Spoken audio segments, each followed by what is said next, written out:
Hi everyone, Velvet here, and I have some stories for you today. But before we get started, can you please do me a huge favor and like, comment, and subscribe? It'll really help the channel out, and it'll get you more videos like this every day. Let's get started. Our first one comes from Charge Emotional 9568. Am I the beehole for not attending Thanksgiving / meeting my new niece 3 weeks after my child was stillborn? For context, my sister, a 28-year-old female, and I, a 27-year-old female, grew up very close and have remained so into adulthood.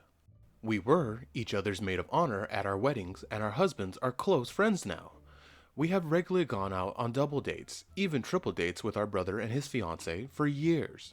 My sister and I both got pregnant around the same time. This wasn't planned, though some family members didn't believe us. We got even closer through our pregnancies, if that was at all possible. I was due in early November, she in early December. Sadly, 3 weeks ago, at 39 weeks, I stopped feeling any movement from my baby. After my husband rushed me to the hospital, we found out our baby had passed away. We're still not sure why. My pregnancy was pretty normal. And all scans were developmentally appropriate. We were paying for an autopsy though. Still have not received the full report back. We have an appointment with our OBGYN to explain the results the week after Thanksgiving, and we'll have a memorial service for him after the holidays. My sister gave birth a few weeks early, about 10 days ago.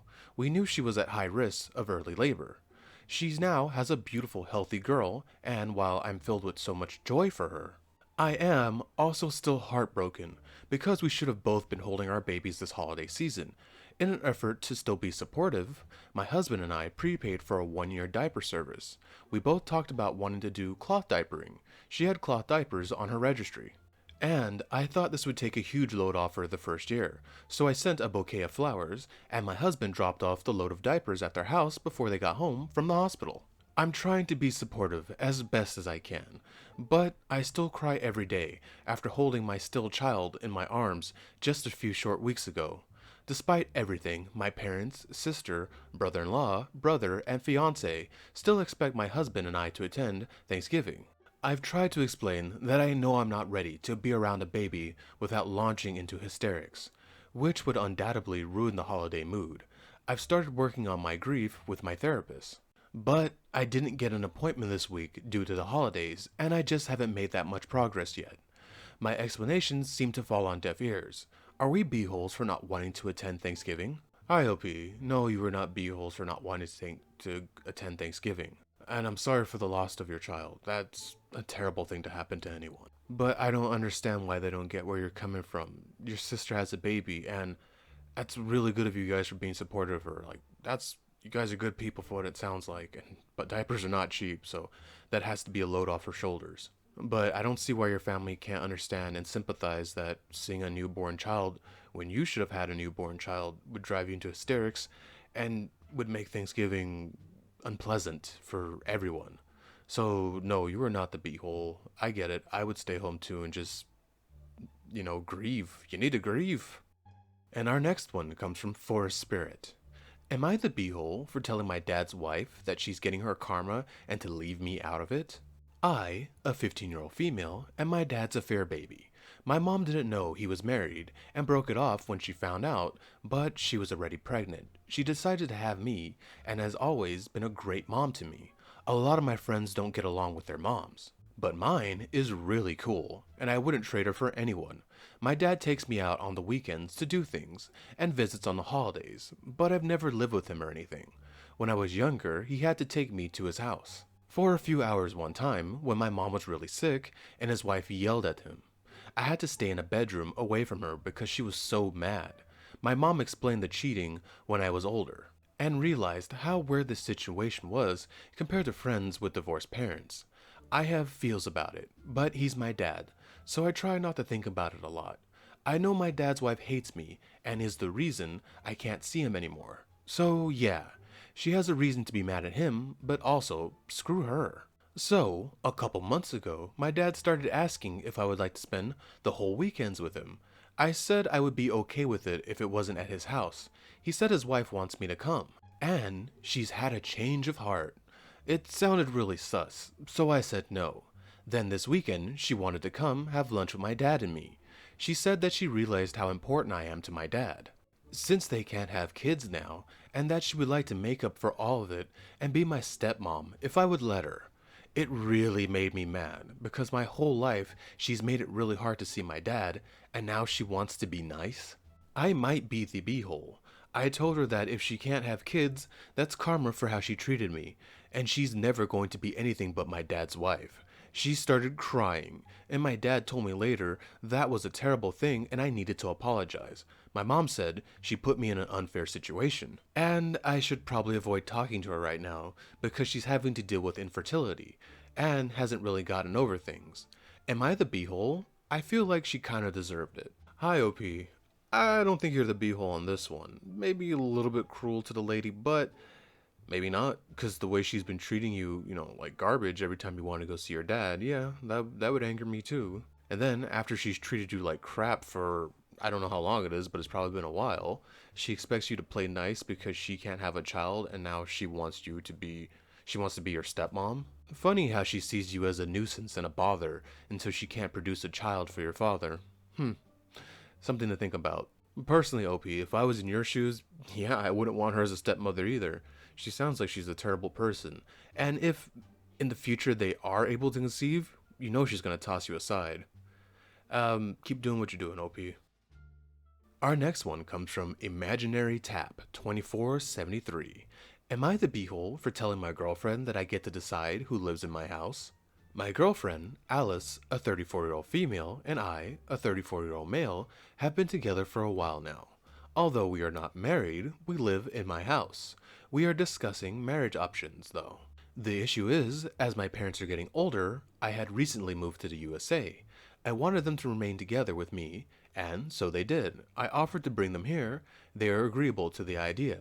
But I did not want to leave them alone or just get a house for them like that, so I asked them to live with me. When Alice heard about it, she was against the idea. She said that I can't just invite someone to live with us, and I told her that it was not just someone else, and that we're talking about my parents.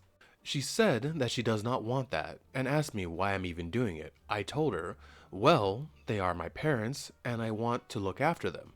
I'm not asking you to do it either. She protested by saying that I'm valuing my parents more than her, and asked me just to get them an old age home or something. I lost my temper at that and told her to mind her own business, and that it's against my values to just abandon my parents once they get old. It resulted into a full-blown argument, and in the end I told her I get to decide who lives in my house, so don't interfere with my affairs. She is now sour with me and not talking to me, but I wonder whether I did anything wrong. Am I the beehole?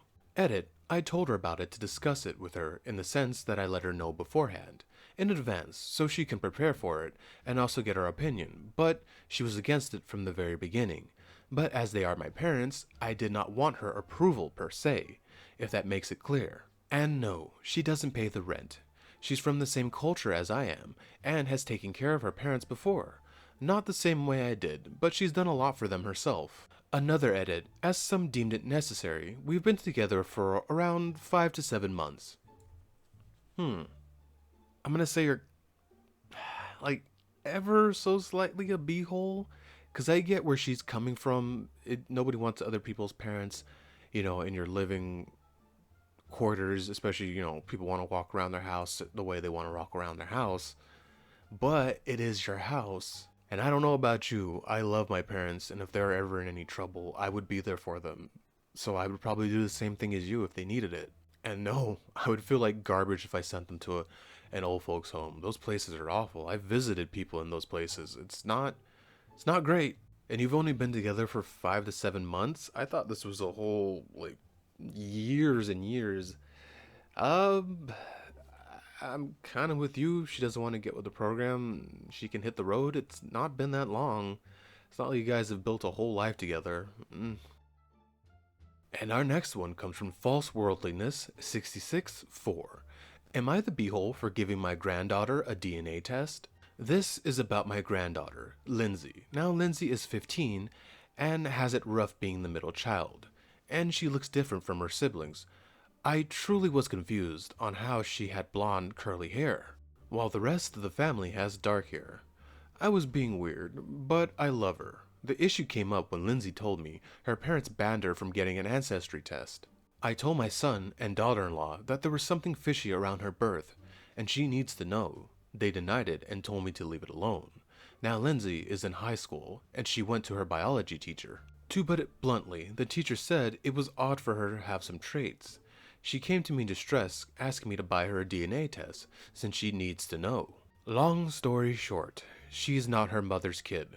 My son got someone else pregnant, and her bio mom gave her up. This has blown up the family. While Lindsay is pissed being lied to, I'm getting a ton of heat for getting her the DNA test. Now they won't talk to me, which is making Lindsay even more mad at them. Edit, because I've answered this multiple times, they were on the other side of the country when she was born, and I met Lindsay when she was around 6 months old. Really not that hard to hide the whole thing. Edit 2. I'm confused why a lot of Redditors are treating this like she's 5 and not 15. All I did was buy it. She did all the paperwork and shipped it. It's not hard. Hi OP, I'm gonna say you're not the beehole. I'm gonna say her parents are the beehole for keeping this secret from her. She's not stupid, she has eyes. She can see that she looks different from the rest of her family. Of course she's gonna want to know who she is. And no, I don't blame you for getting her the DNA test. You don't think she's gonna figure it out herself? Figure out how to order one herself, go to a friend's place and, get them to do it? She's gonna figure it out. And our final one comes from previous boss, 1999. Am I the beehole for getting upset when my partner packs her lunch for the next day before we've even had a chance to eat our dinner? Normally, I'm the one who cooks because I enjoy it, and I'm the better cook.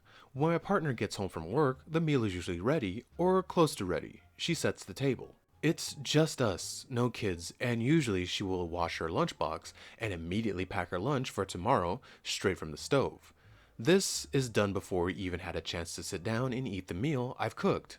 I don't know why exactly, but this behavior really annoys me. She says it's because she's tired after eating and doesn't want to do it then. But I've pointed out that she can pack her lunch after she's washed the dinner plates. And while I'm putting up the leftovers into Tupperware containers, this has also happened once or twice when we've had guests for dinner. To me, making her lunch plate before anyone else has a chance to eat the food feels like self-serving behavior. She's literally serving herself first. Maybe it's petty, but it bothers me, and when I mentioned it to her, she got defensive and said that I was creating a fake problem. While it's not a big issue, it's an action that makes me feel not good, and she has the ability to change her behavior, but refuses to. Am I the beehole, and this is not a thing, or should she wait until after we've eaten to pack her lunch? Okay, OP. I see where you're coming from on this one, because this is weird to me too, just packing up food before you've even eaten. You get it doing after you eat. I think it wouldn't bother me as much, so I'm kind of seeing this as not a big issue. But I do see where you're coming from. It is kind of rude to get like the best parts of the meal, and then leave the other people kind of screwed over. I kind of want to say you're both not the beehole, because I see it from your point of view. It does seem rude, and personally, I wouldn't do that. But I also see it from your partner's point of view. Yeah, they come in tired from work. They want to just get that out of the way and relax after that. Personally, if I were in your shoes, I would probably just let it go. It's a bit of a nothing. Or since you're the one doing the cooking, you put their portion of the food aside for their lunch tomorrow. I think that would be my solution if it was really getting to me. Thank you so much for staying with me to the end of this video. Can you please do what I said in the beginning and like, comment, and subscribe? It will really help the channel out, and it'll get you more videos like this every day. Velvet out.